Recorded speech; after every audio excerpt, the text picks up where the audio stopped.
Gooftaan kan jaalatamtan dhaggeeffattoota keenya bakka jirtanutti hunduma keessaniif araarri nageenyi fi arjummaan gooftaa keenya Yesuus Kiristoos isiniif haa baay'atuuti. Sagantaa keenya galgaladhaa keessatti walaloowwan hafuuraa adda addaa hordoftoota keenyarraa karaa miidiyaa hawaasaa Feesbuukiitiin nuuf ergaman akka itti aanutti qindeessinee isiniif dhiyeessinee jirra. Jaalalaan haga dhumaatti nu hordofaa affeerraa keenya. Bunadeentu Yesuusee lafarraan fixeesaafi ciisaa hirriba dhabee kolbaa rakkisiisaafi kaanidhaa kan ari'aa biyyaa biyyaan taruu jalluu tonkoleessaa adoo hubatee jiru ifa jaalalaa eessee lafachissee gorfatee jabaattoonni isaa sancaasee hafee tolfatee. Waaqi jaalala, Waaqi jaalala, Waaqi jaalala, Waaqi jaalala, Waaqi jaalala, Waaqi jaalala, Waaqi jaalala, Waaqi jaalala.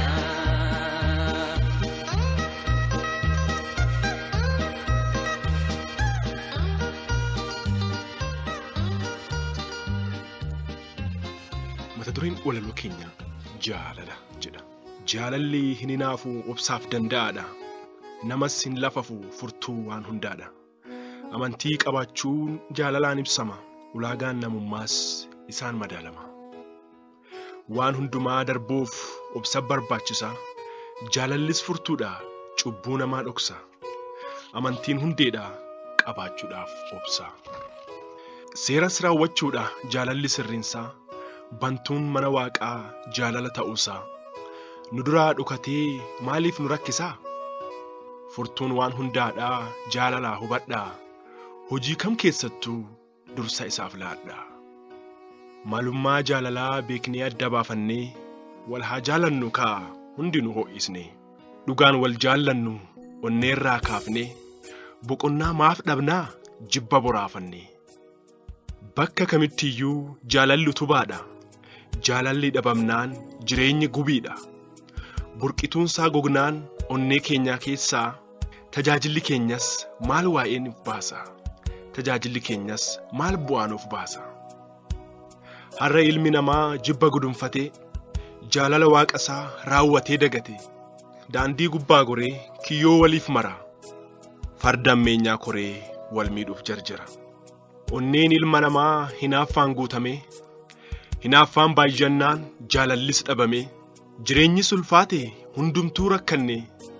Nu milladhu gooftaa nu falasaa dhabne. Nu milladhu gooftaa nu falasaa dhabne. Jaalalli maseennaan jibbi lakkuu dhale. Obbolaan waliisaa jeesuu eegale. Intallis haadha ishee reebuuf itti gamti. Kun hunduu kan ta'eef jaalalli gu'eeti. Maatiin mana tokkoo argituu wal jibbee ilmis abbaa ajjeesuuf maggaleetti sirbe. Garaan gargar ba'ee hunduu faffaca'e. Jaalalli waan dhabameef nageenyi manca'e.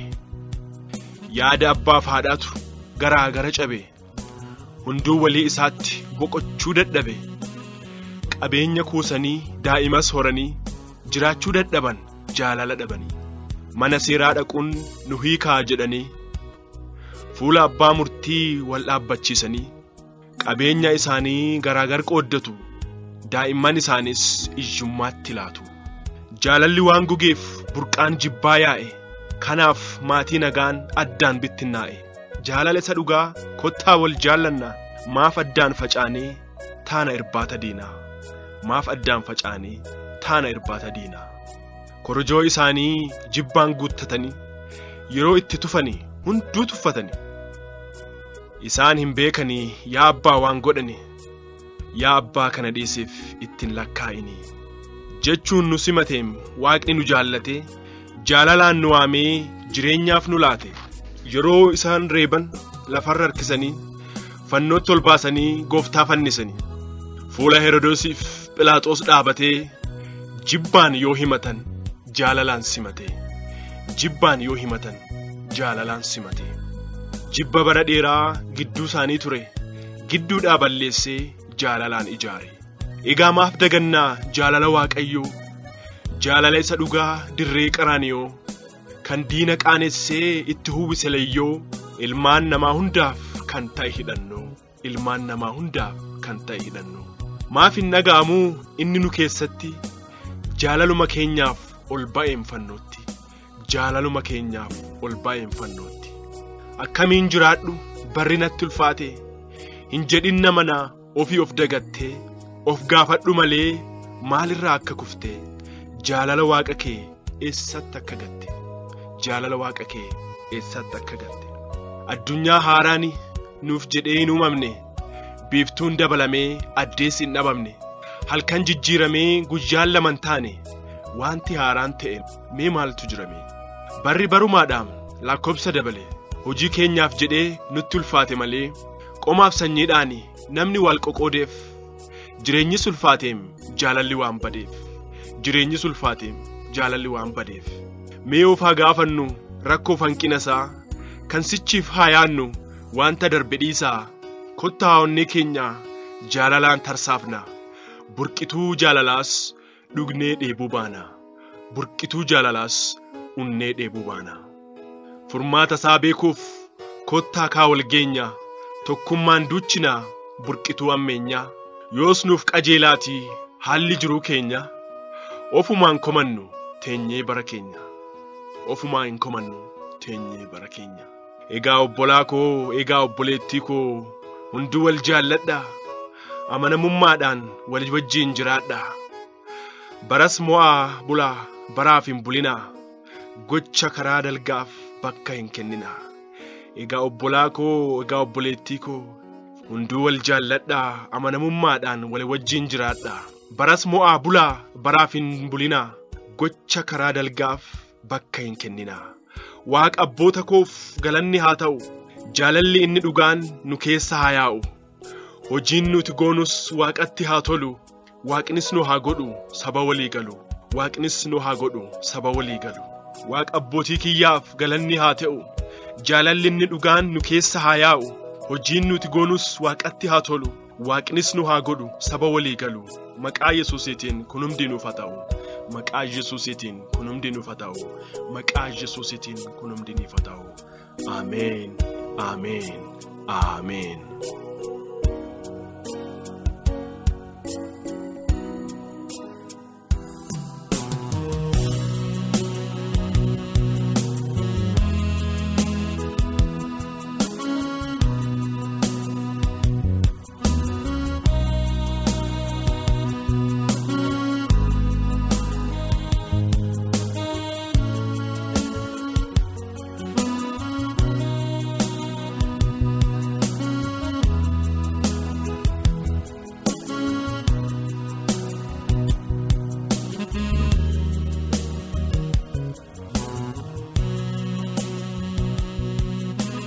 sagantaa keenya galgaladhaatiin akka eebbifamtan shakkii hin qabnu marroo jecha isaatiif marroo sagalee isaatiif maqaa waaqayyoo haa eebbifame haa ta'uuti sagantaa keenya galgaladhaallee kan isiniif qabadhee dhiyaadhe anu wandimmaa ganyuu deessaati sagantaa keenya kanarratti yaada qabdanuuf gaaffii kitaaba qulqulluutiif akkasumas kadhannaaf 0913710868 irratti nu dhaggeeffachuu dandeettanii karaa feesbuukiitiin walaloo barreeffama adda addaa kan raadiyoo kanarratti sagantaa kanarratti dhiyaatu qaba jettanii yaaddan karaa feesbuukiitiin wandimmaa ganyuu deessaa jettanii nu dhaqqabsiisuu dandeettanii karaa bilbilaatiinis karaa meeseejiidhaanis nu barreessuu dandeettanii kanatti aansee kan dhiyaatu qophii sagantaa afaan amaaraalee hordofattan jaalala gooftaatiin isin affeerra nuuf kadhadhaan erga keenya yeroo hundumaati baay'ee isin jaalannammoo uraa bulaa.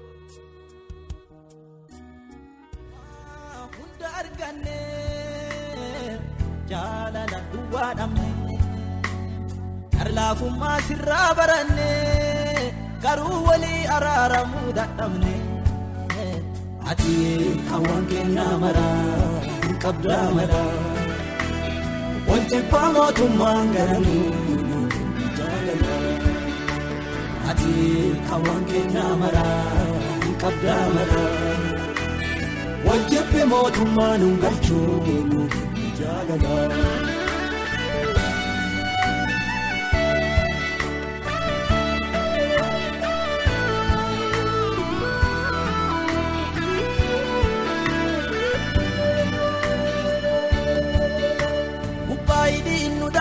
Keessa onneesitti argaa jaalalaan qabnu gooftaa fedha baratu si jalaan dhokatu keessa ilmee namoota gosa wal addaan baasa hamiin ciraa wal nyaata mana kee keessatti dhugaan nu dubbachiisi wal nu jaalachiisi magannee waaqa keenya gosa wal addaan baasa hamiin ciraa wal nyaata mana kee keessatti dhugaan nu dubbachiisi wal nu jaalachiisi magannee waaqa keenya Atorban keenya jaalala Waljibbuun keenya wallala Gallo akkana mootummaa Nu deebis abboo tokkummaa Atorban keenya jaalala Waljibbuun keenya wallala Gallo akkana mootummaa Nu deebis abboo tokkummaa Nu deebis tokkummaa Waa hunda arganne jaalala duwwaa dhabne Garlaafummaa sirraa baranne garuu walii araaramuu dadhabne Ati kawaan kennaa maraa hin qabdaa malaa Waljibba mootummaan galanii Ati kawaan kennaa maraa hin qabdaa malaa Waljibbi mootummaan hin galchuu